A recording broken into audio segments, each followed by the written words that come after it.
welcome everyone. This is, I think, our third program now in our Rev 250 programming. I'm Kathy Spears. The programs are being run through the Stanford Historical Society. Just a couple of housekeeping things. If for any reason the fire alarm goes off, obviously the door right there, that's the best way out. There's a second door that way. There's water in the fridge. Krista brought cookies, they're on the counter, and this is Dillon Streifeneder, and I'm going to let him tell you all about himself. He's great, I can tell you that much. Thanks, Kathy. Good evening, everyone. Hi, I'm Dillon Streifeneder. Thanks for having me back. I was here during the summer, so it's good to be back here. So I'm currently an assistant professor at the United States Naval Academy. I did my PhD at Ohio State, but I'm originally from here, actually. I grew up in Red Hook, and I reside not too far down the road in Poughkeepsie. So I sort of am familiar with the area with that. But so this is sort of going to be an extension on my earlier talk, sort of that looked at sort of the colonial period and looked at what government and governance looked like on a day-to-day basis, sort of in places like Stanford. But tonight, we're gonna look at the revolution, see some of the changes that occur, and then touch on, for one, the creation of Stanford, which is going to be in the 1790s, and then sort of like looking forward, looking backward is what this is titled, to see one of the big questions about the revolution is how transformative was this event, or how revolutionary was the event. What changes and what doesn't? Because there's actually a lot of stuff that sort of stays pretty similar amid these revolutionary changes. So that'll be sort of the focus for this evening, and we'll sort of wrap things up actually by briefly talking about this image that I have up here, which if you notice is from 1850. So pretty far, away from the period of revolution, but thinking about things that perhaps stay the same. There are quite a few elements within that image that by 1850 even, there are some things that would be pretty familiar to those in 1776. So, all right, so this is just to get us all on the same page as like my foundational background element as to like what does government look like? How does it function during this period? So the central elements of the colonial government is roughly similar to what we have today. There's a royal governor who gets appointed by the king, receives a commission from the king, and comes over from Great Britain. Below that, you have a council. This is an odd entity that goes away with the revolution. But the council is essentially an advisory board that's kind of mimicking the Privy Council in Great Britain while also kind of mimicking the House of Lords. So like your quasi-aristocracy. And then below that is the assembly, your legislative body. So that's essentially where they're going to draft laws and pass them. So we have statute laws that'll get written, and then how does that get carried out? And this is going to be one of like the big questions throughout the revolution, especially. And this is a question that comes down to this today, right? When the legislature, like in Albany, for instance, passes a law, who's actually ensuring that it's getting done? And getting done in the way that the legislature intended and not the local interpretation of that law. So that's going to be a consistent conundrum. But so during the colonial period and into the revolution and beyond, the key figure, the linchpin of all governance is going to be the justice of the peace. So, and I'm going to refer to them as JPs, so I don't have to continue saying justice of the peace for the rest of the evening. So the JPs are like the most important figure during this period and into the years of the revolution and after the revolution. The JPs are appointed, they're not elected. So we have sort of a balancing thing here. We're going to have our host of elected officials that we'll be perhaps more familiar with. Those individuals are going to range from your tax assessors, your tax collectors, the fence viewers who go around to ensure that the fences around your gardens or fields are put up so that pigs can't get in and destroy them. Then your constables. Those individuals each sort of local jurisdiction like Stanford will have, and the people here will elect them. The JP, though, again, is appointed by the governor. And the governor has no idea who these people are. In most cases, they're getting like lists from the local gentry person who is saying, like, here are the guys that you should probably appoint, and the governor sort of goes through this list and is like, yep, looks good to me, I'll appoint them. So that's essentially how that's working, right? But so you have this sort of, I like to describe this, it's a team. And like the captain of that team is the justice of the peace.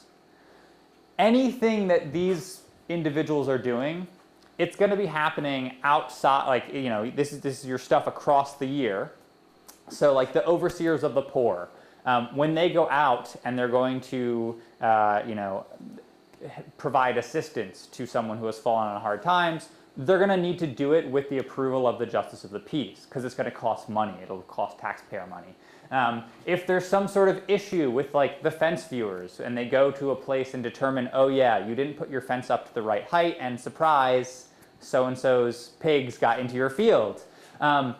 That's going to involve the justice of the peace as well. So again, it's like this team effort. So local government is in many ways this sort of this group effort to get this. And they're relying heavily on the propertied heads of households as well to get their buy-in to actually like follow the laws and assist. All right, so we have this. This, generally speaking, this like fabulous visual that I created, it's roughly going to hold true into the revolution and beyond. But you can sort of replace that section over there. The royal governor will be gone, and we'll have a few more elected officials. But the key thing is that the justice of the peace is going to remain like the linchpin that the government is going to rely upon to carry out everyday forms of governance. All right.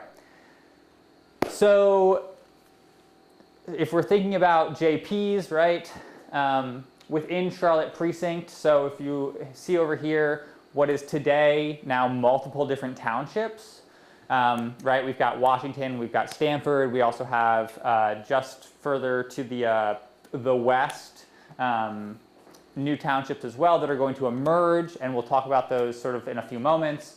But from much of like the 1740s into the 1770s, it goes from being Crum Elbow Precinct into Charlotte Precinct, and by the time we get to the Revolution, it's still Charlotte Precinct. During the Revolution, it's still going to be Charlotte Precinct, and then we'll talk about some of the changes. But so here are just some of the individuals that served as JPs. At the outbreak of the Revolution, these are the 5 individuals who are serving as justices of the peace. Some of them, like Thomas Barker, are going to remain loyal to the crown and will be run out of the area. Others are going to essentially be like aged out, and they'll sort of be near the end of their term. So where is he? Tobias Stoutenberg, for instance, he essentially opts to sit out the revolution because he's quite old at the time, and he's like, yep, sure, I support your movement, but that's not me. I can't do this anymore. I'm simply too old. So we have some of those changes as well. So that's just a sort of a background swap with that. Okay, so this is sort of essentially like my last talk. I had sort of gotten into the committees. And if we think of them, one historian has described them as the schools of revolution, or maybe like whether they're schools or maybe even like engines of revolution. The committees are extra legal. Do we know what extra legal is? Outside of the law, right. So we here are essentially, we could be a committee, right? And if we start perhaps making decrees that are going to infringe upon like the rights of people from Stanford, we could very well be an extra legal body ourselves right here tonight, especially if we try to enforce those things. But essentially, so the committees are going to be attempting to find some form of legitimacy. So a lot of them, if you, for instance, right, the committee is going to have a lot of overlap. The individuals who are going to be serving on the committees, in many cases, will have been a former justice of the peace, will have been your constable, will have been a former assessor. So the committees are going to emerge initially as committees of correspondence. And part of that is to figure out, okay, Boston has been shut up and Britain is trying to enforce basically a military regime on that area. How are we in New York, in Stanford, going to know what is going on over in Boston? committees, because the committees are basically like those individuals as well will have contacts and will be able to get newspapers and letters from people.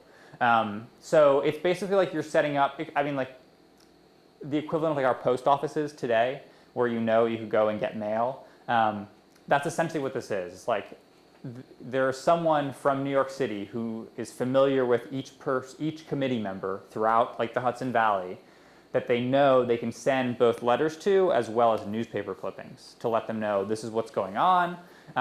So initially, right, they're going to start out as these sort of just like bodies of information. And they're going to start holding meetings too. And they're going to, like at some of these meetings, like there's records from around Dutchess County as well as Ulster County, in which some of the events that are occurring are like, all right, here's a pamphlet that was written by someone who is pro-revolution. Let's read it aloud. And then they're going to like talk you through as to why this is great. And then they're going to read through a document written by some loyalist and be like, and this is why this is bad. And then they're going to get like, all right, so what do you guys think? Is this one good or is this? So that's in many ways, again, this idea of like they are schools of revolution. So they're like convincing you to get on board. Unsurprisingly, not everyone likes the committees. So, for instance, Thomas Barker, one of the justices of the peace, this loyal member to the crown, this is a letter that he writes to the royal governor, who at this point is in New York City. Actually, correction, at this point he's actually fled for his safety onto a ship and he's floating around New York Harbor.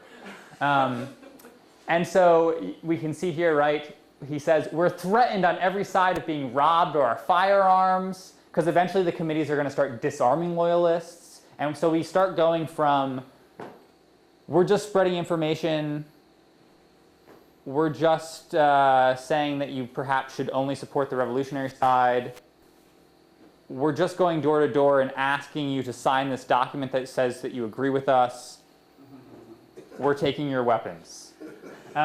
So that's what the committees are going to gradually do. And so here we have Barker, right? He's complaining about this. And many of them are going to view the committees as essentially like terrorist organizations.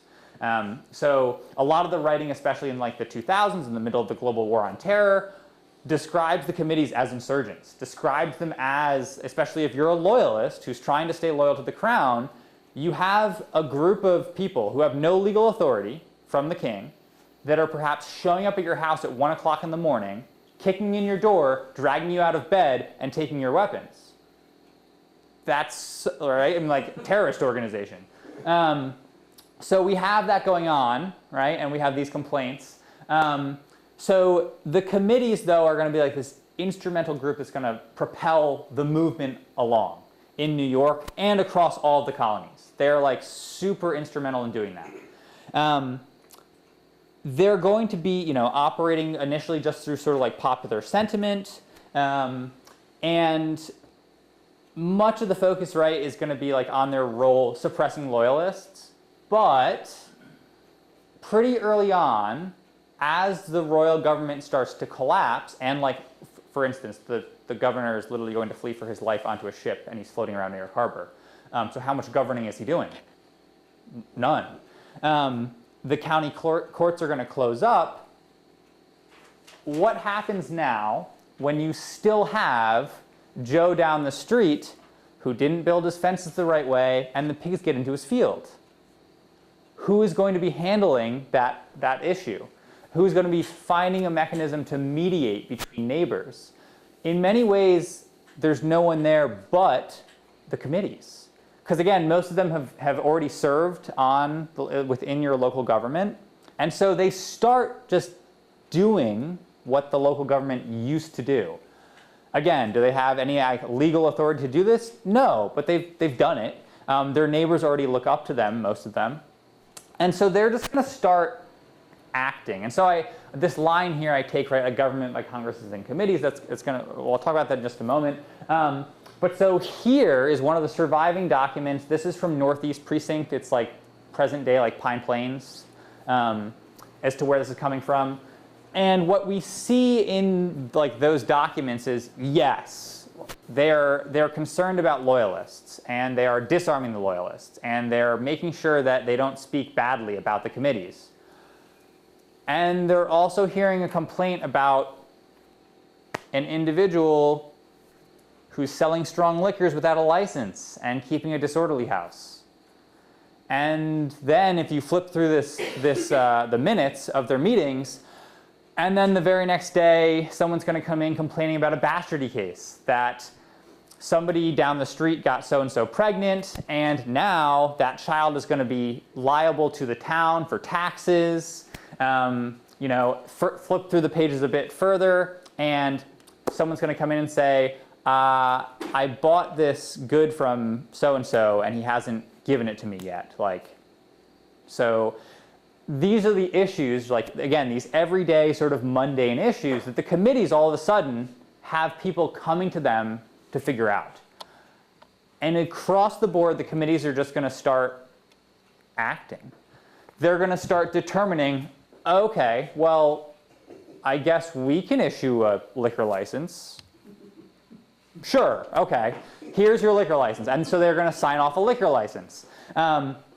Same thing, they're going to say, okay, well, is John really the father? They're going to bring in some other neighbors, and every single one of the neighbors is going to say, he's totally the father.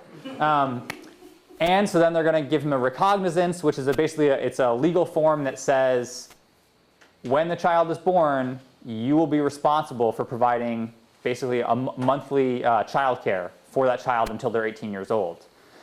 So the committees just start acting as government before a government is created. And so what we get is, like, colonial government stops. Independence hasn't been declared. A new state constitution forming a new government hasn't been created. And yet we have, in this vacuum, the committees. They're just acting. They're doing stuff. Eventually there will form what is called the Provincial Congress, which is essentially a unicameral legislative body that will start trying to coordinate and give centralized instructions to the committees. And so I highlight that, so in part because the committeemen are volunteers. They don't get paid for issuing the liquor license or for hearing the case of their local neighbors. A lot of this is happening, for instance, like during harvest time, and they're out trying to suppress the loyalists and doing that instead of harvesting their fields. And so what we start getting very early on, right, is that from the start, the committees are facing a daunting task. By late 1775 and into early 1776, they're going to be trying to live their lives, govern for their local communities, and wage a war against the most powerful military in the world. In New York, the institutional structures to wage war did not exist in 1776. Faced with invasion, New York's committees essentially once again are going to fill the void. The committees are going to become responsible for all of the local militias, for supplying them with uniforms, for supplying them with weapons and ammunition, for supplying them with food every single time that they go out. There is no institution to do that on the ground. So they're going to be making it up as they go. So within like the months of 1776, they're going to be mobilizing thousands of soldiers. They're going to have to start purchasing and sending supplies all around the state, or soon-to-be state, in addition to trying to preserve everyday order, deal with the mundane problems of liquor licenses and bastardy cases, as well as controlling loyalists. And then, to make matters worse, there's going to be, so New York City, population of like 24-ish thousand by 1776. Between like December of 1775 and the British invasion, when they're going to start showing up in the harbor, that population is going to drop to around 5,000 to 6,000. So you have a refugee crisis on your hands. And you have a population, right, that is not set up to how do you deal with it? Does FEMA exist? Does the state government? Again, there really isn't one. So all of a sudden you have thousands of refugees, and there's going to be even more that flee from Long Island. So the Hudson Valley and Connecticut are going to be the places where these refugees come to. And how do you handle thousands of refugees? I mean, this is an issue today, right? Like, look at Gaza. Issues today as to like, how do you deal with a humanitarian crisis? And you're talking about small communities that do not have the resources, also don't have like the infrastructure. When 4 families all of a sudden show up in Stanford, where do you put them? They don't have jobs now and they couldn't bring any materials with them. Oh, and by the way, you're still trying to suppress the loyalists. Oh, and still trying to issue that liquor license, and still like, so you have all of this that the committeemen, who are, again, they're not getting paid to do this. It's like they're meeting after work to try to figure this out. So the point being is that pretty early on, like by the fall of 1776, the committees are going to be overburdened. They're going to start to break. They're going to start to splinter. The local committee members, this is a quote actually from one member from Westchester County. He's going to say, his quote say, "Weary of being called together to deal with Tories."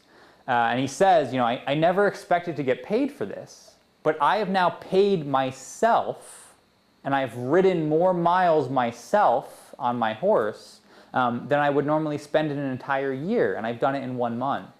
Like, am I going to get reimbursed? I don't know. So that's all happening as the British are going to have their 30,000 plus person invasion force that takes New York City eventually, and then Washington's army is going to retreat into the Jerseys. Now, by December of 1778, the committees have essentially like ceased to exist, and they've sort of been pitter-pattering on. And I highlight here a quote from William Miller, who was the chairman of the Westchester County Committee, and he says, quote, that he was a man that his neighbors formerly placed some confidence in. And so they go to him and they ask him, what are we supposed to do? You know, how are we going to handle the situation? Miller's response, as he's informing the governor, was, "They looked upon me with, quote, ghastly countenance, saying, 'What shall we do?'" He dejectedly admitted that he had no solutions, informing the governor, quote, "It entirely confounds me, I not knowing what to advise." By 78, Miller's pleas for assistance was one of many that are going to start flooding the governor's office. In Dutchess County, the most well-documented of these types of cases is going to come, again, from the Northeast Precinct, just based on the records that have survived. That's where we have the most from. But this is happening across the province, now independent state. So I'll just highlight this example of sort of the challenges that the committees are facing, but more so thinking about if you are the legislature, if you are the central government, right? So if we go back to that, this lovely diagram once again, if you're that like central state entity and you're writing a law and you're giving it to somebody, and in most cases at this point, they're giving it to the committees, what do you do if they don't carry out that law? That's this conundrum that we're going to run into by 1777, 1778, in which we get this example. I hope like just is a clear cut the challenges of trying to organize a centralized effort. So in this particular example, one of the key issues that's going to impact every community, whether there's no like remarkable Battle of Saratoga here in Stanford, but the thing that is impacting the people's lives in Stanford every single day is supplying the army. They're going to pull from across all of the colonies to supply the army that's going to be in places like Fishkill and across the river in West Point, but as well as there's going to be a string of garrisons and outposts that go all the way up to Albany, up further to Ticonderoga, out into the Mohawk Valley, forming a border what is Ulster County and like the Catskills, and then of course the Hudson Highlands. Dutchess County is like the key county that is providing wheat, ground flour, beef, sheep, you name it. That's all coming from local people. And essentially they're getting paid like funny money for it. But it's not just, and that's what I highlight here, it's not just the resources, it's also the services.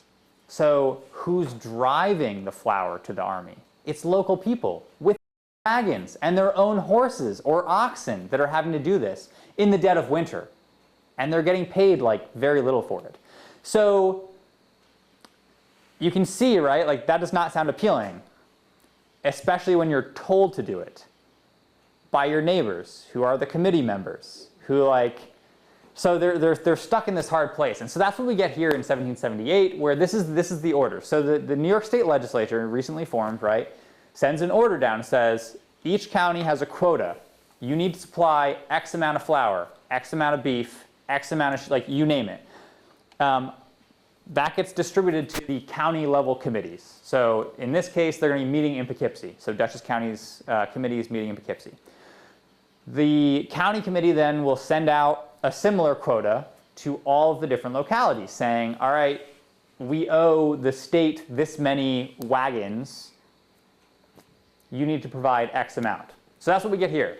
So the committee, right, they met on a special call at Jeremiah Gifford's house to consult about procuring sleighs to go to the northward, i.e.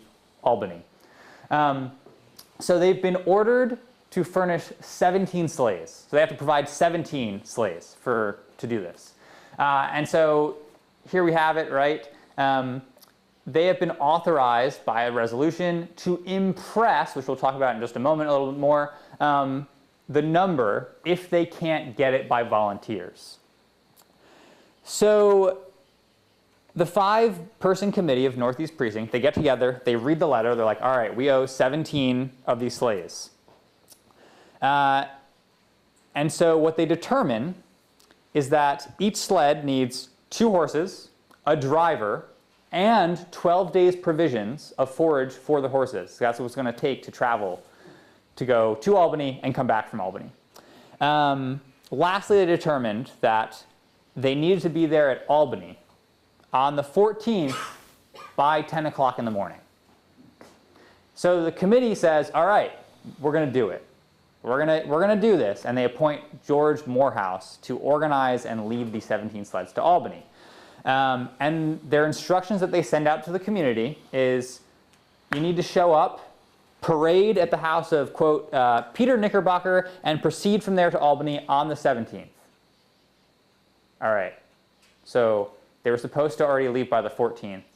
They're already 3 days behind. So that's like step 1. On the assigned date, this is a quote from further in this document, it says, quote, no one appeared but Fred Horn. Bless him. So 1 out of 17 shows up. All right, so they're unable to find anyone in the district willing to volunteer to transport the sleds for the public service, and so they determine, fine, we will draft soldiers from the militia and force them to do it. So they set a new muster date. So the original was January 14th. They couldn't meet the January 17th.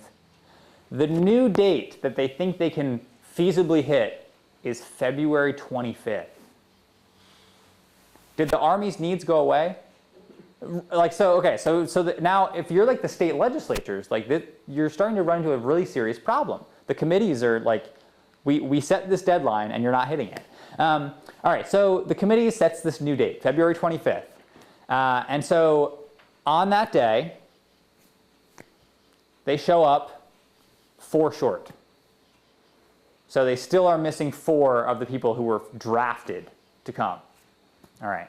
Now, as they start their journey, a 5th person's going to drop out and say, I'm not doing this. So on March 9th, the committee holds another meeting that says, what the heck happened? Why did we not get our full quota? And so they bring in the delinquents and they question them. So Henry Rowe, his excuse was, quote, my horse was too young. Nicholas Smith, quote, got out of bed on the morning of the 17th and found his horse was gone. Horace Smith, the brother of Nicholas, said, quote, he was ready to go, but then he too discovered one of his horses was missing in action. Andrea Stickle said he was, quote, willing to do his part anytime and anywhere, but that didn't mean on February 25th, and it didn't mean going to Albany. So these are the excuses. Now, the response by the committee was that they fined those individuals, but the problem that's going to happen across the state is the Army is now still short of those supplies that they need. So by 1777, by 1778, those types of reports are coming in every single day to the governor and the legislature. And if you're sitting in, at the time, either Kingston or Poughkeepsie, and you're drafting new legislation, like you're just scratching your head, how are we going to actually get these people to follow our orders? And so I highlight here this fabulous quote from Governor George Clinton, which he says that he's writing in response to basically one day when he receives 5 separate letters on his desk that are all something like this. And he says that these letters evince the propriety of a vigorous government and proves the necessity of having our civil magistrates appointed and our courts of justice opened, as it is evident the committee in that district, he's referring to one of them, has lost its influence and authority and can no longer maintain peace and a due subordination there. Okay, so by this point, you have a legislature, you have a governor who's behind. How do we solve the problem of the committees and perhaps transition away from them? So this is the opening. It's sort of like the preamble, we might call it, of New York's Constitution from 1777. It opens by essentially like casting shade on the committees. So, you know, they say, yep, okay, the King of Great Britain and Parliament, all these tyrannical oppressions, blah, blah, blah, blah. It reduced them to the necessity of introducing a government by Congresses and committees as temporary expedients, i.e., these are not a long-term solution. They need to go away. So that's in April of 77. By 78, like the entire state is trying to figure out how are we going to move beyond the committees that are seemingly no longer functioning. And one of the key things they're going to start doing is trying to legislate the state into being. Between 1778 and 1783, the legislature is going to pass 324 statute laws. And that's going to include things like establishing new assessors and tax collection procedures, regulating elections, organizing the militia, preventing the spread of smallpox, regulating the price of goods and wages, providing care for the refugees' families, regulating the sale of liquor in public houses, seizing and redistributing property, convening small debt litigation cases, organizing treaties with the Haudenosaunee Iroquois, providing payments for countless wartime expenses, you name it. They're going to pass laws for everything. And in doing so, they're going to lay out that they're going to return to the justice of the peace to do it. So they want to go back to the JPs to phase out the committees. Now, they face a few problems when trying to do this. One, you need to appoint new JPs because roughly like 40% of New York's JPs wind up remaining loyal to the crown. Then you need them to do their jobs. And get them to do it uniformly. You need to create standardization so that when the legislature passes a statute in Poughkeepsie or in Kingston, you know that Stanford is going to carry it out the same way that Northeast Precinct is going to, and that Rhinebeck Precinct is going to, and all the other precincts. And you're not getting the wonderful experience of, well, we sent you some horses with some stuff, but it wasn't what you wanted, but like, Are the people literate at that time? Yep. The bigger question is actually printing. So they're going to run into, if you look at newspapers from the colonial period, generally speaking, newspapers are like just a single like full document. So they're like this big, but essentially it's a front page, 2 inner pages, and a back page. The shortage of paper, because a lot of it is actually shipped in from England, gets so bad that during the war itself, the newspapers are simply going to become a front and back. So one of the bigger issues is not so much literacy, but is actually printing these things. And actually, there's a great case, Alexander McDougall.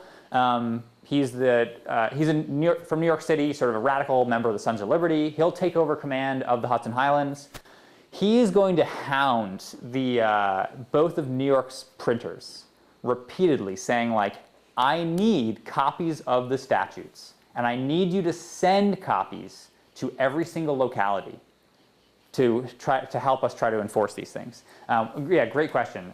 Because one of the challenges that in the colonial period that they faced was oftentimes they didn't publish the statutes, and so the JPs are like, I don't know, what is the law? Like you tell me. I have no idea. Yeah.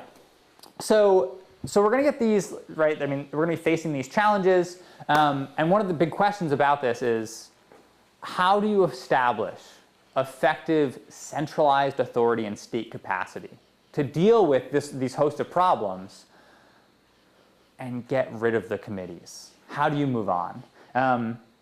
So this, and I highlight this, you can flip through the statutes and legislation, and we could be here for the next week. So what I'm going to do is just highlight a single law and to show how the legislature sort of goes through this process.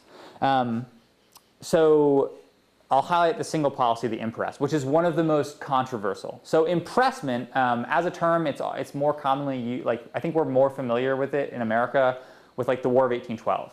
Like Britain impresses American sailors and forces them on their ships. Impressment is a common policy during wartime. If the army needs something, they can take it. Now, big thing here is they reimburse. They're not just taking, they are reimbursing. So whether that's in like during the French and Indian War, the British are going to impress goods from all around the Hudson Valley.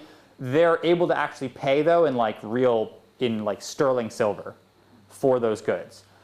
New York's not able to do that. New York's going to give you, generally speaking, New York dollars, which are pieces of paper that their value fluctuates and may not be worth anything. Or they're going to give you certificates, which is what they start doing. And you can basically pay your taxes then back in those certificates. So I took, 14 barrels of flour from you. Here's your certificate. When tax season comes around, you just give me back the certificates and you don't have to pay your taxes then, essentially, is how that kind of works out.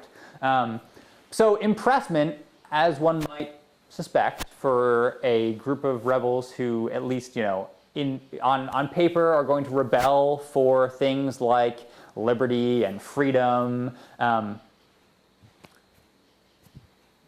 taking their stuff, kind of controversial. Didn't we just aren't we fighting this war because we don't want someone to do that? Yes, this is a huge problem. And the legislature knows this is a really touchy issue. You're coming to people's homes and you're taking their stuff. So surprise, they're not going to like it. But this is a twofold thing. It's an opportunity for one to make the JPs, the Justice of the Peace, the key figure who has to carry it out, but also to sort of stand as a mediator between the army, who's going to show up at your house, right, or a JP. And so the state legislature writes these laws in such a way that is going to pretty much determine, or let the JP determine, both who is getting their stuff taken, how much, and even if. So rather than having soldiers come to your house and just be like, yep, I need that horse, thank you very much, I've got it. The way that they write the law says, hey, army soldier, you have to go to the local Justice of the Peace.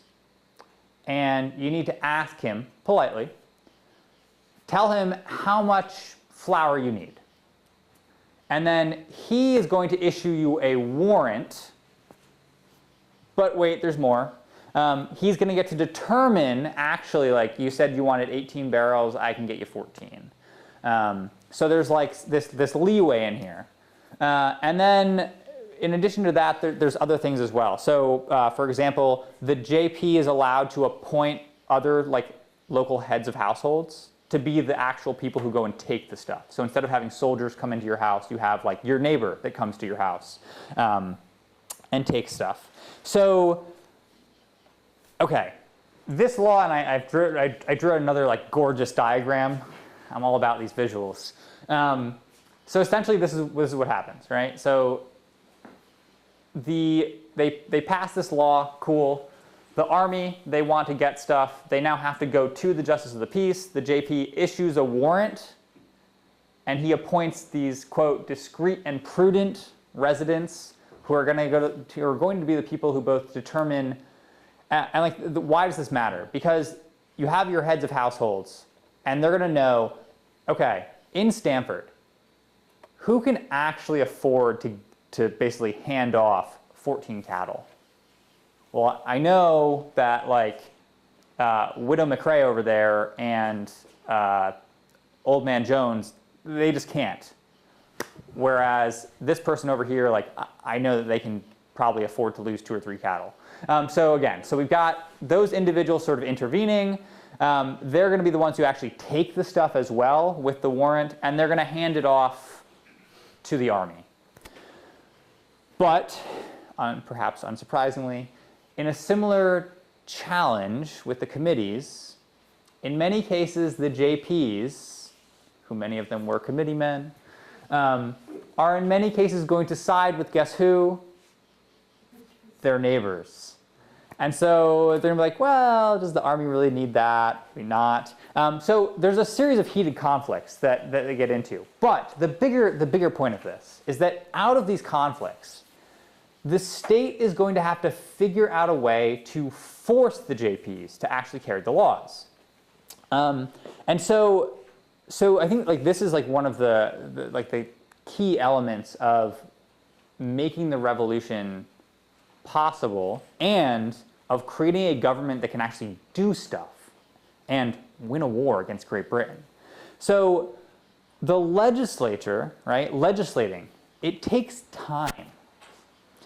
It's rarely a quick and smooth process, and the laws that are created through deliberation often include a lot of compromise. They don't always create effective solutions, and even when they do, those solutions are often not immediate. So what we see here, the single impress law, when it's first passed in 1778, the legislature is going to amend this thing 6 times. They're going to change it, and those changes are going to be based on the complaints from military officials and civil officials on the ground, saying that it's not working. And so what we get is this sort of iterative process, this discursive process, in which the legislature passes a law and it doesn't do what they want it to. They then have feedback from officials telling them, and they're going to be writing them, this is what you need to change about the law to make it work. And so they go and amend it. And there's this fabulous line by John Moran Scott, who at one point, when he's getting complained to like every other day from somebody else, he's like, I got it, calm down. We currently have a law on the anvil. We are hammering this thing out. We are changing it to make the law more effective. And so how do they do that? They're going to first start passing fines if you don't comply. Now, who's getting fined? The Justice of the Peace is getting fined. The head of householders who are supposed to distrain and take the stuff, they're getting fined. Oh, and also the local resident who didn't give the stuff away is getting fined. £5 wasn't enough. All right, make it £10. Still not enough. £25. Now we're talking like, this is people's like, year salary that is going to be getting stripped from them. So they ramp up the fines. Then, the carrot and the stick, right? They're going to start offering rewards. Every single team that a constable actually goes out and impresses, you're going to get 24 shillings for. Justice of the Peace, every single warrant that you issue, we're encouraging you, issue the warrants. You're going to get a similar reward. Eventually, by the final rendition of this too, if we still have problems with the JPs, we're going to empower a centralized judge, the first judge, so like the top judge of the county, who can essentially bypass all the JPs. So if you don't want to issue your warrant, fine.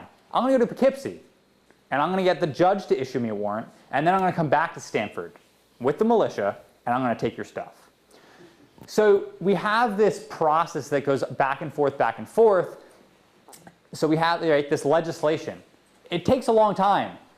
If you're the Army, who's hungry, wherever you are, right, 4 years. 4 years to make this process function. And it's still not perfect. But the point is that they're going to find a way through legislation, as opposed to what happens in authoritarian regimes in which the army simply would just come in with bayonets and take stuff. They are going to legislate a solution and eventually like twist and twist and twist until the JPs follow the laws as written by the legislature. Now, combined with that is the governor is going to be coming out into the counties. He will literally basically be doing like riding circuits. They will send out what they call circular letters. So they will actually attach the statute laws, because at first the JPs are like, don't have the law, don't know what you're talking about, can't help you. And then the soldiers are going to start showing up and be like, well, here's the law. This is what it says you're supposed to do for us.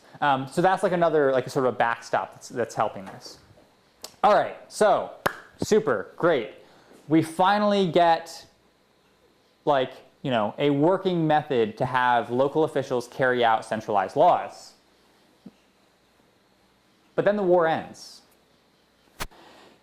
New York's experience of revolution demonstrates that waging war to secure independence pushed the state and pulled the local officials along to consolidate power and to challenge local authority and autonomy that had been long resistant to centralized directives. That war helped create what Governor Clinton called a vigorous government. It's not unique to New York. It's not unique to the American Revolution. War has often resulted in the expansion of state government power. The bigger question, and that will come, is what happens when the war ends? And exigency, right? The British soldiers that are holding New York City go away. And you don't have crisis anymore. And you don't have that dire need. Can you still get the local officials to do what they were doing, like with the impress law?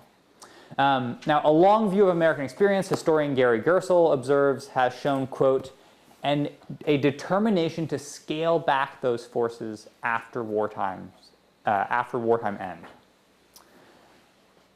And one of the questions that a lot of people have asked is that going to be the case with New York's revolutionary state? Would things just go back to the way they were?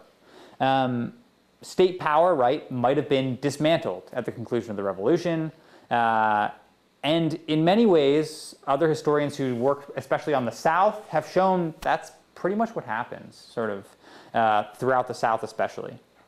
But what I would argue is that that is not what happens in New York at the war's end, at least not in the sense of reversing or stopping this regulatory and developmental legislation that reaches across the state. And part of what's going to bind this entire system together is that connection of legislation with officials on the ground who actually carry stuff out. So in the case of New York, it's still going to rely upon, guess who?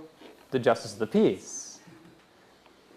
One of the things that the state is going to do is continue to expand the number. And so if you look at, which I didn't include in my slides, but if you look at like pre-war to post-war, the ratio of Justice of the Peace to population goes down substantially. So we're talking like in Dutchess County pre-war, it's like 1 Justice of the Peace for like 900 residents, every 900 residents. After the war, that number is more like 1 to 4 to 500. So they are literally appointing more JPs. And the group that's going to do this, so these are records from the New York State Archives up in Albany. These are these giant, massive leather-bound books. And they are the minutes of the Council of Appointment. So this is a group that is made up of members from the New York State Senate who get elected by the Senate to advise the governor on appointing officials. And that's going to be both civil and military. So it's like all your militia officers, this is the group that's appointing them, and your justices of the peace. So as we can see here, and what is interesting about this is the way it's going to change. And you can actually see this change in the books. So like this is sort of right after the war. This is like 1785, 1786. It's just sort of like, here's Dutchess County, blob of JPs, cool. This is by the 1790s. Anyone see difference between this and this? I know it's a little hard to see. Smaller. Is it broken out by locality? It is. Yes. That's right. They read it from there. Every town is going to be, and that's that word in itself, town. Each town is going to have its own set of JPs. During the colonial period, there were numerous spaces that did not have resident JPs. So that in itself is a problem if you're trying to rely upon them to carry out things. So we see this transition. The other thing is that during the colonial period, the governor would often appoint JPs, and then 7, 8, 9 years would go by before the governor would issue a new commission. Now, over that 6-7 year period, there's a great example from across the way in Ulster County, and there's actually one as well for Dutchess for the year 1766. And if you go in that list, someone annotated it, so within the county. And what you see is, well, sure, they had appointed like 32 JPs. And then over a 6 or 7 year period, so-and-so died, so-and-so moved away, so-and-so said, I'm not doing this anymore. And so what was like 32 people is now actually like 16. And so what happens to the area that simply doesn't have a JP anymore? Can you get your liquor license? Can you have your local dispute about a small debt case resolved? You can't, right? Okay, so now conversely, if the state is passing a law and trying to get someone to enforce it, who are they sending it to? Is it just showing up? Which in some cases it is. It's just showing up to no one. So like the order is going out to like, your local JP will carry this out. It's like, we don't have a local JP. Right. So per the Constitution, they say they have to appoint every 3 years new JPs. And if you actually go through the minutes, what you'll see is it often is more frequent than that. They often they start keeping track of JPs that die, move away, or say they don't want to do it anymore. And you'll get in between those 3 years, like random, like sort of one-person appointments per county, per which area doesn't have them. Eventually it will be, and you can kind of see here, like, so this will be Stanford. They have 3. It goes from they'll eventually have a requirement that you have at least 3. Most towns will have 4 or 5. So that's another change that will occur. So we have now, right, the state now has a mechanism potentially. They have a method of passing instructions through sending out these laws to the JPs. They have county level clerks who are going to ensure that those laws are distributed to the JPs, who they now have a list to actually know who the JPs are to give them. And they have basically this like network that is spread across the land. So now accompanying those laws is, and that they're going to be passed, is going to be a process of uniformity. So how do you do this? More statute laws.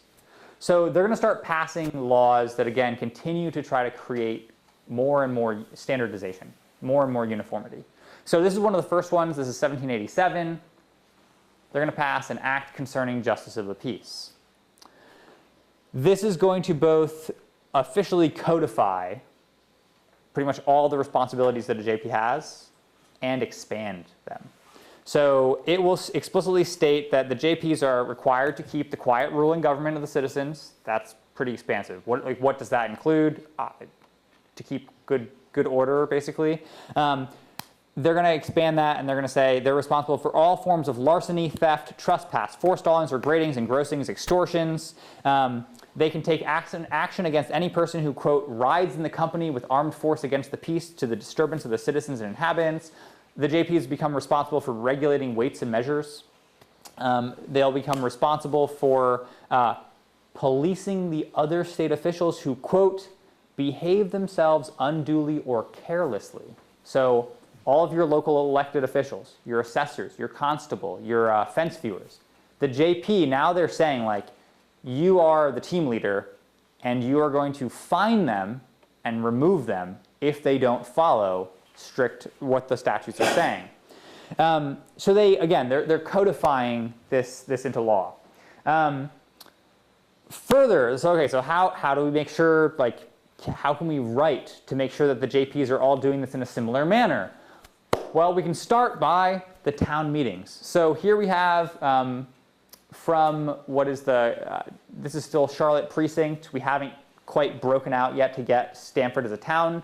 At the actual meeting, they state in this order for holding more orderly town meetings that they're going to pass. It says that a JP is, quote, to attend at every town, precinct, and district to ensure that the business thereof be orderly and regularly conducted, i.e. standardized.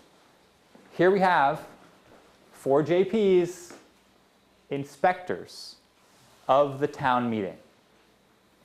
So the town meeting, which has been going on from the colonial period, right? They're doing the same thing. People are showing up. You're electing your local officials. And now you have the JP, who is this official of the state, who is there watching it, who is ensuring that they follow things according to the letter of the law. So that's going to be going on, right? And now amid this, the other thing, we're going to get, I have here, where's Stanford? We're going to get another crucial element that gets people's buy-in. So so now you have this JP who the state is pressing down hard on to carry out laws. Where are those laws coming from? Who's coming up with them? In many cases, it's the people. In what is perhaps most remarkable in the period after the war is that the vast majority of legislation does not originate among the legislators. They're not sitting in Albany, well, at the time New York City, eventually will be Albany, and being what will benefit my constituents? They're being explicitly told in the form of petitions, hundreds of them.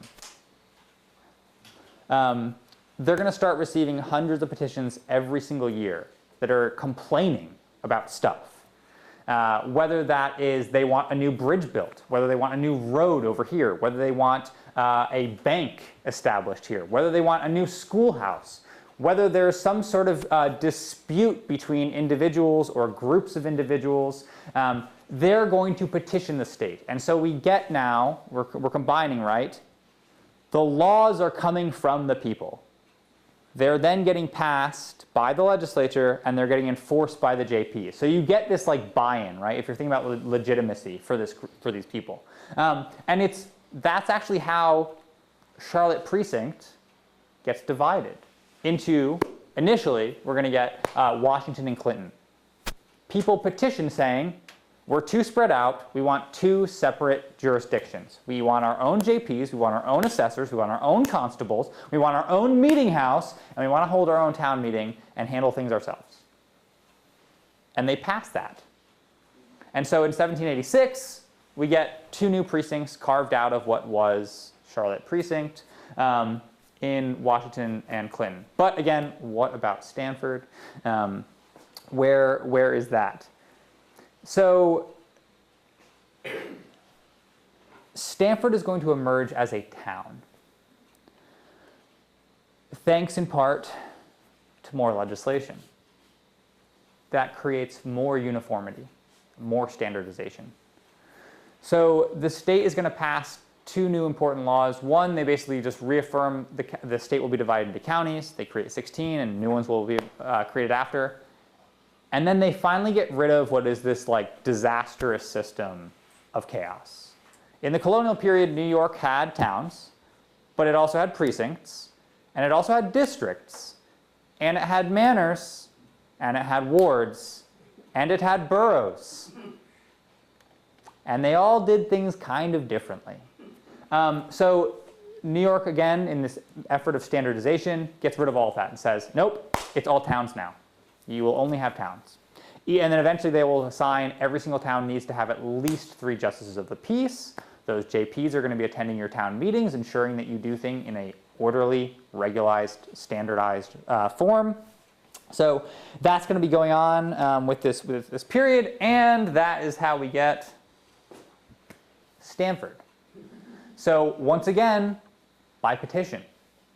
So Stanford will be carved out of what had been, again, this wider precinct. And then it's going to be carved further out, and we split with Washington. And so that's when we'll have our first, and if you want to see this, it's up in the Historical Society. This is Stanford's town record book. So it holds the town meeting minutes, and you can see inside of that when they're going to hold their first meeting, they're going to elect their own local officials, and they will start holding their own yearly meeting. That's going to then create their elected officials who, again, will work as a team with their own justices of the peace. They'll have at least 3 of them throughout this period who are residing in this district during this period. So with that, I sort of get to my final slide. And thinking about what changes and what doesn't. So I come to this image here and some of the types of stuff that's occurring. So both of these cases are from the town of Stanford. This is a recognizance. So basically, it's a document that says, I will issue you a liquor license to hold for a tavern upon your promise of good behavior. And you're going to give me X amount of money to guarantee through this date that you behave well and that you're not having a disorderly house. Over here is a meeting of the Stanford Overseers of the Poor. And who's attending this? Stanford's Justices of the Peace. Again, so working as this team. None of these local officials are just like willy-nilly off operating on their own. It's this team effort. But when you start digging into the stuff that they're dealing with, you'd be probably hard-pressed to really determine, was this a case, as we have here, of a complaint of somebody's horses, sheep, and hogs breaking into somebody's field and trampling all the grass?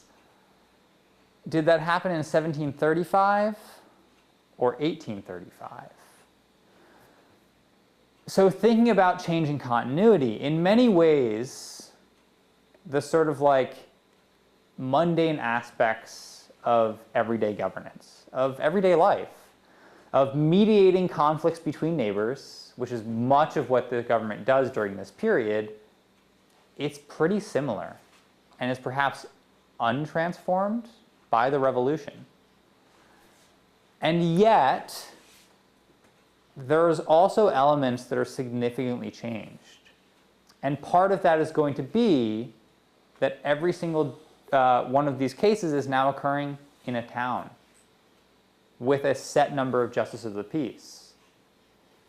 And the JP is going to be acting upon the case per the guidance given by a standardized statute law. So how long does this go on? I mean, so this is 1850, this image here. It's currently in the Fenimore Art Museum, which is in Cooperstown in Otsego County. So that's like where the Baseball Hall of Fame is. This is depicting 1850s, like central New York, essentially. And what we have is a tavern that's doubling as a courtroom for arbitration.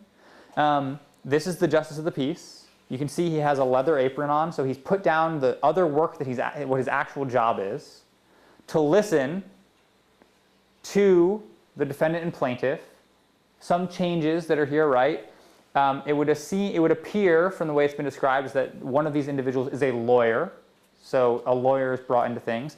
We have here a law book advising the JP on what's going on. So there's changes.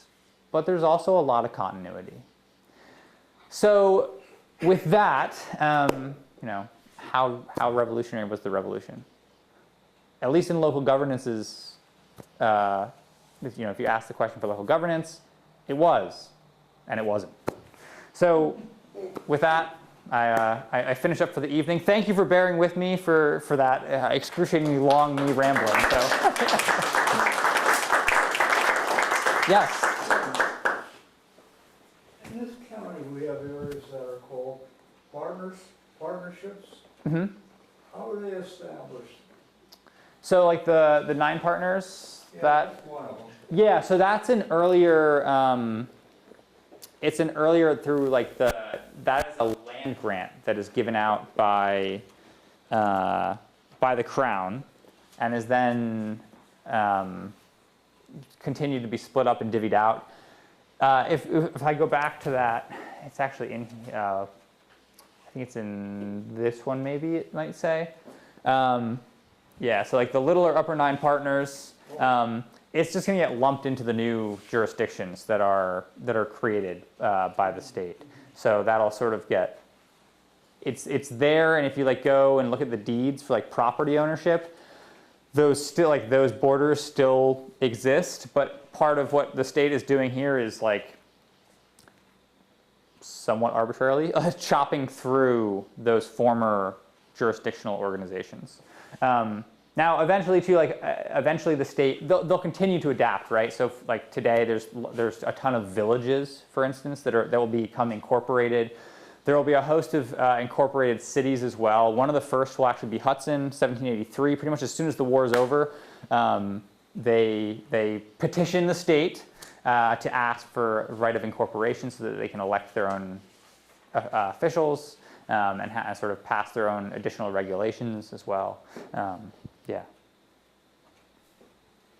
Yes. Oh. The carrot and the stick slide, who enforce the fines? That would be 5 to 10, like who enforces? Yeah. So it's a combination. So the state is going to essentially, I didn't quite talk about here, but there's another, the state will create standing committees inside the legislature. That doesn't exist, like it kind of exists in like Massachusetts in the colonial period. In New York it doesn't. They basically will throw up committees when there's some sort of issue that arises. There will be official committees that are established inside of the legislature, and the members that are assigned to that are essentially responsible. And so the way they're going to go about it is some of them will actually like go out to the localities.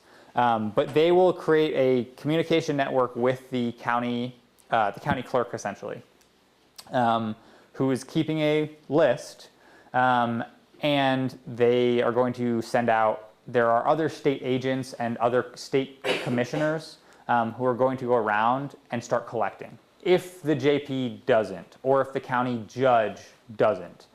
So that's essentially how they're going to, like, their enforcement method. The other element that's tied into that, so I talked about like the replacement of JPs. Some of that does happen, and the JPs are like, yeah, good luck. And so the governor immediately basically convenes the council of appointment and is like, he's done, you're gone.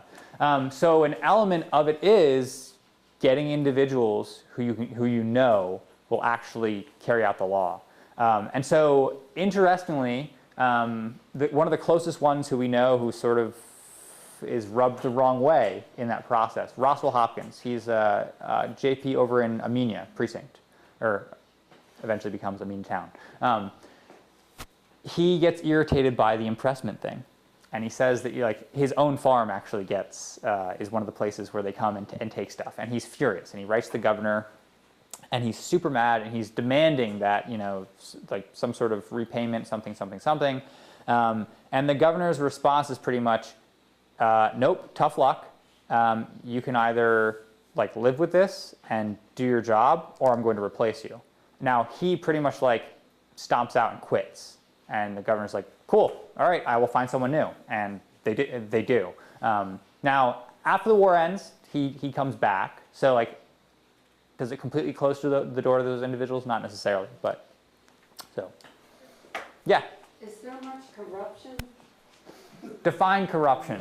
How do you define it? What were people's perceptions of? Did the people think there was corruption? I wouldn't, like, corruption. Somebody taking bribes, somebody. No, not so much with that. I mean, there's certainly always ways around the system, and we have to, like, the other element too is like this, like, even into like in the the state. It's an ongoing process. there's going to be give and take that the state is quite cognizant of. Like, can we get 85% of the stuff that we wanted to have impressed? Like, is the JP actually going out and doing what we asked him, and he's only coming back with 50%? Is that better than the JP not going out at all? And part of what is going on, right, is like the JP. Keep this 10%. He would, yeah. And like, I mean, an element of this too, right, is like the JPs, they're members of their neighborhood. So like, you're gonna have to live with your neighbors. And sometimes you kill them. Well, so there's repercussions for that. As there's a case in Columbia County, for instance, in which like the governor will call out the militia in that instance when they assault a justice and a sheriff in Columbia County, and it leads to them getting crushed. But so I think like there's a give and take, and again, this is not a perfect like. When I say standardization, when I say like this efforts of centralization, I think that's like there's a give and take that is going on, and I think that persists to today as to how the government functions and how laws are carried out, and so I would say that during this period you start to see like the origins of actual sort of standardized processes that are established and are like 50-60% successful, and that's pretty good compared to an earlier period when there simply is no one carrying out law of any kind. So, that doesn't exactly address the corruption thing, but yeah, that's the best I got. Yes. So if I were a white landowning man in Stanford in 1800, who do I get to vote for, right? So I'm voting for my federal congressman, right? I'm voting for the governor of New York and Maybe, right? how much money do you have? Right, assume I'm a substantial landowner, and I'm voting for a state legislator, right? So like at the local level, who am I voting for? Do I have any say? Yeah, you do. So at the local level, the property requirements are not what they are established for the state. So you'd be able to vote for your town supervisor, who's I would say like they're kind of a glorified accounting group. They're going to be the ones who basically are both responsible for collecting and divvying out any payments across the county, within your town and across the county. So you'll elect your supervisor, you'll elect your constables, you'll elect your fence viewers, you'll elect your ear markers, so individuals, like if you have sheep who are going around and determining the ear markings, you'll elect your assessors and your tax collectors, both really important because New York's tax system at the time is based on ability. So the assessors are literally going into your house and going through all of your belongings, and then they come up with a number that says you can afford X amount. Now, that's something that Alexander Hamilton's going to hate because guess what?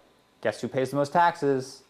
The wealthiest people do, because they have the most stuff. But so there's that range of local officials that you are voting for. The JPs will eventually become elected, but not until 1826. So it's kind of in the period when there's a wave of democratization. Yeah, so New York is going to, in 1821, New York has a constitutional convention in which they write a new constitution. Which effectively, well, it does two things actually. So it's to vote for the assembly members, the barrier is, I believe, is 20 pounds, which roughly 70% of landowning men, and I say men because that includes black and white, can vote for assembly members. To vote for the Senate and for the governor, you have to have at least 100 pounds. So that's like 20 to 30% of New York's male population. 1821 does two things. 1821 abolishes all property requirements for white men and makes it impossible for black men to vote. So they will both create, so if you're thinking about the age of Jacksonian democracy is white male democracy. It expands the so if you're looking at elections in like the 1830s, 1840s, it is what many historians point to as being like the age of democracy. Especially when you look around the world, you have like 80–90% voter turnout of eligible voters, which is insane. But at the same time, it takes the right away from black men to be able to vote. So you have, I mean, like that's like the core of the American paradox, in which you are reinforcing a second class form of citizenship, if not slavery, while simultaneously expanding rights and freedoms. And those two are intimately connected. And the rationale for not having justices of the peace elected before that period is that it's just a legacy of the old British imperial system? It's intentional. There's a holdover of conservative individuals that believe that what you'll wind up getting is like mini demagogues who will they will be only responsive to their neighborhoods and won't listen to the centralized state. That's not going to fly anymore by the. So interestingly, actually, in 1821, the JPs, in the Constitutional Convention, they keep it so that they're appointed. And then through petitioning, New Yorkers are going to complain and complain and complain, and they'll actually pass an amendment in 1826 that finally says. Now, what I will say, what I found, unfortunately, like so many things. So in 1911, there was a fire in the New York State Archive. So the state archives shared the building with the current the state capitol building, and some of the senators, this is the age of smoking, didn't put their cigarettes out and lit the building on fire and burned the archives, because archives are nice dry paper. So it devastated our collections from this period. Some things, though, have survived. So one of the things that disappeared are petitions to the Council of Appointment. They technically still exist, they're just blackened bits of paper. However, some individuals, like Philip Schuyler, who served on the Council of Appointment, in his personal papers are quite a few of the like official documents that like, how did they wind up in your personal papers? But thank goodness they did. So one of the things that I found in his, like, it's like in a separate file of like random stuff. And you go through it and it's petitions to the Council of Appointment when he was serving on it. And it's perhaps democratization and a way around the appointments. So if during the colonial period, the governor basically relied on the most elite individuals who said, here's my district, here's who you should appoint. What I've seen from the years after the revolution are, there's like 10 or 15 examples that are in Schuyler's papers, which are a petition that says, hi, we are the locally elected, we are the justices of the peace for this district. We held a meeting of all of the freemen in our town, and they held an election and chose so-and-so and so-and-so as who should be the new next year's appointments for justices of the peace. Please appoint them. And if you go into the, like, again, it's like, does that force them to? But when you go and look at the actual minute books that have survived, those are the individuals who got appointed. So again, is there like give and take? Is that like the new method that it's appointed, wink, wink, like it's appointed based on a popular method? Maybe. So that's like, again, are those 15 petitions definitive? So it's kind of like extra legal democracy. Perhaps, yes, yeah. That are then informing this appointment process, and yeah, so. Where was that tavern license for? That's a good question. Enos Talmadge. Well, my parents' house is. Oh, there you go. Stood on that property. How long did it take to get one of those things through? Very quick. What's the matter now? You don't have it now. You gotta go get your JP. That's and you gotta petition the state to. But like that. Like, I think the sort of magic of this system, again, it's like it is a system. It is not. It has its flaws, as any system has. But I think like the key element of this early American system was its accessibility. Like, local government was empowered, like, to do a lot of stuff. And it was through, like, you could readily access your systems of government. And part of that was very intentional to avoid because of having to force people to go all the way to Poughkeepsie. And I sometimes think about this when, like, you know, or over in Amenia or out here, like, and you're thinking about like the hill line that cuts between here and Poughkeepsie. And then you think about the winter. And like, if you want your case resolved, you would want me to go there in January? Like, and I'm gonna have to probably hire a lawyer? Like, or you can go down to the local tavern and find your JP and get them to sign off on something. Yeah, right. Now part of this though, right, is also like, it's a recognizance, so the JP is now responsible saying, if you turn your tavern into a disorderly house, I'm fining you X amount of money and I'm gonna force you to go to the county courthouse at the next session. So there's that, like the threat of potential, you know, repercussions within the community that's being maintained, so, yeah. There was one of the books that's out said that JP and Stanford will actually help choose where the distilleries would be during Prohibition. Were there any legacy issues with the Patriots and the Loyalists? And Yes. it's not, I mean, everybody didn't just disappear. There are. The people in the middle who said they were part of nothing. Yeah, there's actually petitions. There's a ton of petitions from loyalists who petition the state to come back. Who some of them, and you actually, so if you go on to the Dutchess County's archives online, if you type in Dutchess County ancient documents, it'll bring you to their website. You can, if you go in there and you type in like loyalist into like the type, there are arrest warrants for like loyalists who just came back. And the local community is like, absolutely not you. You're like, no way.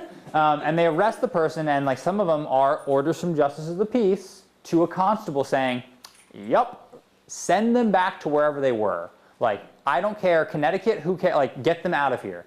Now, a lot of those individuals will petition the legislature saying, hey, look, you know, I was stuck in a tough place. I wasn't really loyal to the crown, but my neighbors thought I was. And they smeared me, and they chased me out of town. Can I please come back? Now, in many cases, the legislature grants them yes. Like, to even some of the most, what seemingly would be like the most obnoxious individuals, like some of the most notorious loyalists, the state will eventually, by the 1790s, allow them to come back. So granted, some are like permanently shunned from the community, and they will settle in other areas of New York State or other new states. But yeah, so that is going on, and like the method to guarantee your return is to petition the state and get a law. And if you go through like the state laws, there will be like these random. It'll be like a law that's dealing with 20 different things, that's like relief, you know, debt relief for so-and-so, debt relief for this person, naturalization law, or this person is now naturalized, oh, and so-and-so and so-and-so, yep, they're allowed to come back to the state. So that's where you'll sort of find it. Yeah? So we don't have justice of the peace anymore, do we? Technically there are JPs like in name. Their authorities are no longer, so now, and to an extent, I mean, if you're thinking about, right, like, some people really dislike the JPs because they make the case that, and as you develop a society where you have a more professionalized system of law, as you can see here, right, I mean, like, to the extent that's being shown here, he's not a lawyer. He has no legal training. He has a book, and so you'll actually see published there, it's like Burns's law book. It's a guide for a JP, and it's literally, it's like, for instance, I said earlier, a recognizance. He can open it up and be like, what is a recognizance? And then there will be like, it's basically like, it's a how-to guide of like, so-and-so shows up at your door and has this complaint. Oh. Okay, yes, please, okay, I'm supposed to do this. So there's sort of like these guidebooks. Yeah. Professional lawyers despise the JPs. They think that they're these country bumpkins who, again, are not professionally legally trained, and they're going to make the case that everything should be, guess where? In the courthouse with professionally trained judges, with professionally trained lawyers. To an extent, that's where we are today. And that there's really not a whole lot of systems, in some states there is, but a whole lot of systems for like local arbitration to handle issues for mediation that does not involve. Now, a lot of the things that the JP would be responsible for, I feel like to an extent have been turned over to like our modern day law enforcement officers. The term like police and policing, I think it first like emerges in Germany like in the 1800s in sort of the more modern context. You're going to start getting like night watches in like bigger cities like London, New York will eventually have them. And so eventually like you'll have individuals where they sort of like cede their various responsibilities to other entities or institutions. Yeah. Yeah. My father was a justice of the peace in the county of Otsego in 1944, until he joined the Navy for World War II. So what did he do? Well, I can remember that was the state troopers used to come to the house a lot, and they did something. Our kitchen became an office, and our kitchen was moved. And people would come to be married. He did have the authority to marry. He always discouraged them and asked them to go to another JP because for religious reasons, he felt he should not marry anybody. Yeah. You're right about books because there were some old books that we had in our house that he had a log of every group that came to see what happened. I don't know if he had to send papers out or something, because I just vaguely remember that he was the justice of the peace. Yeah. What do you think social media's influence would have been in 1776? I don't know, and I don't want to comment on that. I don't think we'd be here now. And maybe not. Well, thank you. Thank you. Yeah, no, thanks for coming out. Thank you. Thanks for having me. Next year again. Okay. If you didn't sign in, if you wouldn't mind signing in for me, that's great. And that light, I'm pretty sure it's motion activated there, so.